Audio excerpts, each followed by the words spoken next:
Hello, I'm joined by Colleen Steckel. Colleen, where in the world are you to start with? I'm in the US in Illinois. That's in the central Illinois. part of US. Brilliant. Do you want to, thank you for taking part and joining us. Do you want to tell us a little bit about briefly, your sort of chronic illness journey, and then maybe a little bit about how grief has played a part in that journey for you? So I have sudden onset ME since 1989. So it's been a while. So more than half my life I've been ill. I've been everywhere from severe to moderate. So at times I've been able to do a lot more than I can do now. So I'm fairly severe now. I don't drive. I don't leave the house much. But my husband is awesome. For those who probably already know, his name is David. And he's been, since retiring, he's been advocating with me for ME. And so I've done a lot of advocacy over the years. But yeah, so it's been 30, 34 years, 30, Mm. something like that. Yeah. Mm. So that's it's a long time to kind of like live your life with an energy Yeah. limiting condition, isn't it? So Yes. is Yeah.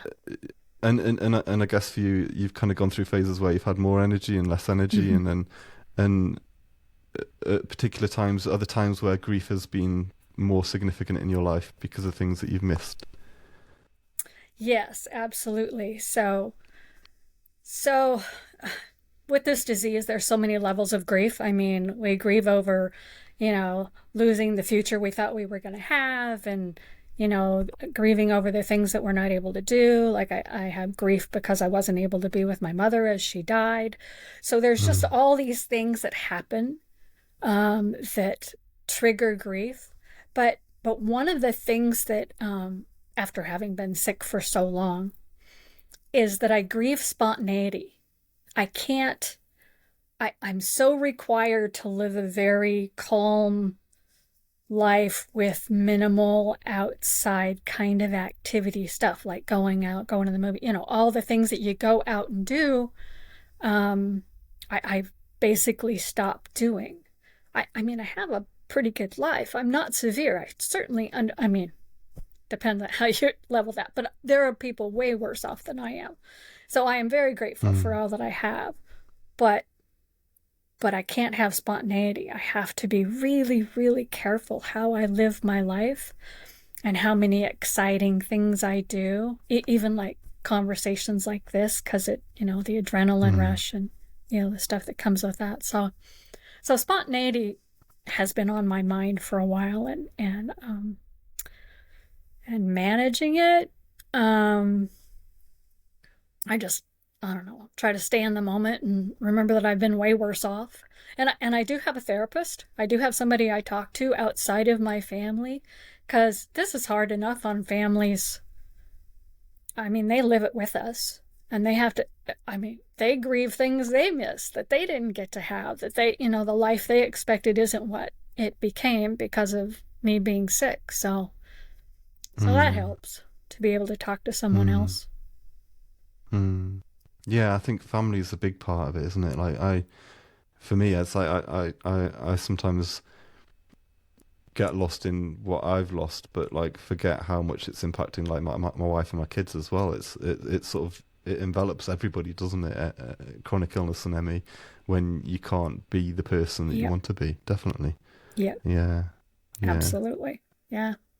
Yeah. Um, have you got any thoughts for other people that are going through sort of similar situation with sort of long term chronic illness and the experience of grieving something? Because I think what's really hard is that there's no end to the grief, is there? Because it kind of comes in cycles and it keeps coming back. Whereas it's different going through a process. Right. I did social work at uni, and I remember doing about grief at university, and there's sort of like this like set kind of different methods of kind of monitoring grief and cycles of grief that you kind of hopefully come Right. to this sort Right. of The place of whole healing.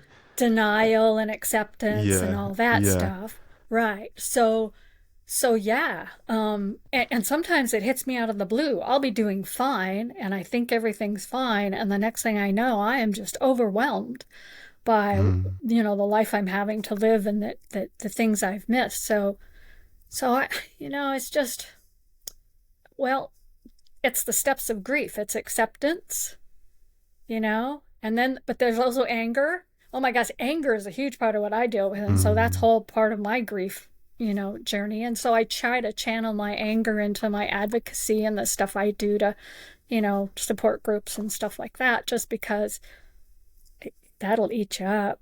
Um, Mm. I also remember it's not my fault. I mean, that's a huge thing, especially in a community where we look up and people are saying, it's all your fault, it's just your attitude and all that stuff. It's like, no, I was fine Mm. one day, I was severely ill the next. This wasn't my fault. I caught something. This is, Mm. what I have is something I caught, because it was clearly, it was it was straight down the line, looked like ME, enteroviral, all the symptoms and it was in August, which is very typical of an enterovirus, and it was in the years that it was. So this isn't my fault. So for me, that's a big part of me coping with this and realizing that, I'm doing awesome. I'm doing the best I Mm. can considering what I've been put through. So, but yeah, Mm. and that stuff still hits me upside the head, and I got to start over, and it's like anger, grief, denial. Yeah. Mm. Yeah. Mm. And like even acceptance goes through different phases, doesn't it? Like I know for me, like Mm-hmm. sometimes I'm like, yes, I can, like I'm having a good day, I'm just accepting this, and things are all right. And then other days it's like, yeah, it goes back to the anger thing, doesn't it? So I think it's like for all of us, making sure that we're aware that things will go through phases, and that actually it's okay to Yeah. feel those feelings. Yes. And hopefully we'll Yeah. get back to that place of acceptance again, where we're not sort of feeling angry at the world all the time, Yeah. because it can drag you down as well, can't it? So Yeah. yeah. One of the other things I have, and I've seen other people talk about this, is having a toolbox for when I'm at my worst, because we know how bad Mm. this can be and how it can just, take us down physically and mentally. And so I have like some things that I know that I need to do if I'm reaching a point of I just can't cope with the overwhelming, the grief, the how hard it is. So, I have my comfort shows and my comfort foods, and then I also have to be really, really strict when I'm in that state. So I know that if I've been eating too far outside of my safe zone foods, that a lot of that emotional stuff I don't cope with well, because my body is shutting down. So yeah, again, having to be really careful in my, but having some tools that make sure that I have some things that make it so I remember that, it's not my fault, and it's okay, and it will pass. It does get better. Mm. Mm. But when I'm in those bad spaces, it's really hard for someone to say to me, it's going to be better. It's like, yeah, really? Yeah. but Yeah. but over the years, I've been doing this a long time. So, and the weight of the years, that's another thing that I don't think we talk a lot about for those who are, Mm. who have been doing this for decades. There's a Mm. weight of that time, Mm. but it, but across the board, it doesn't matter how long you're sick. It's hard. Yeah, it's Yeah. hard. Yeah. Definitely. Well, thank you for joining us. And is there anything else that you'd kind of want to add on that topic before we go? No, other than thank you for bringing this up. Thank you for covering this topic, because I really don't think that we spend enough time talking to each other about how important it is to recognize that, this isn't our fault. It's okay to grieve. Mm. Mm. Yeah. Yeah, definitely. Yeah, and thank you for sort of like, yeah, raising those issues, just to affirm for ourselves and for others that it's okay. It's okay to experience those feelings, and that it's okay to not feel like actually you've got to come to a place of acceptance all the time, because it's like an impossible thing. You sort of like you sort of chipping away at something that you're never going to kind of quite get there, because Right. it comes in cycles. And I think it's important for us to remember that when we're feeling angry or whatever, then that's valid. And yeah, thanks for reminding us about that. It's important. So Colleen you help facilitate some Facebook support groups. Do you want to briefly tell us about that before we go?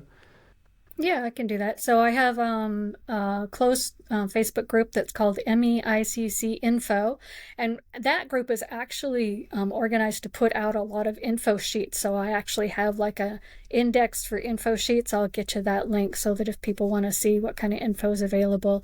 I have a public group that's ME-ICC and other marginalized diseases. So we have, and I've had that group going over 10 years. It's kind of morphed names, um, but it has fibromyalgia, long COVID, Gulf War illness, just a wide range of us who have some overlapping symptoms. We're not the same, but the Mm. overlapping symptoms and, just dealing with chronic illness. And then I read a substack called View from the Trenches of Myalgic Encephalomyelitis. And that's it's just a place for me to like share stuff I've learned, share current research, give some thoughts about what I think about what's happening in the community and in the research field. So yeah, but Mm, brilliant. again, those are the things that like keep me Yeah, coping because it yeah, feels like it gives me something that and I do what I can when I can, and that's yeah, enough. yeah. Definitely, definitely. Yeah. Well, thanks a lot. And Thanks. I if appreciate people that. might want to check out your Substack, and yeah, maybe good to catch up again in the future. So thanks, Colleen, and Great. we'll go from here. So thank you. Yeah. Well, thank you.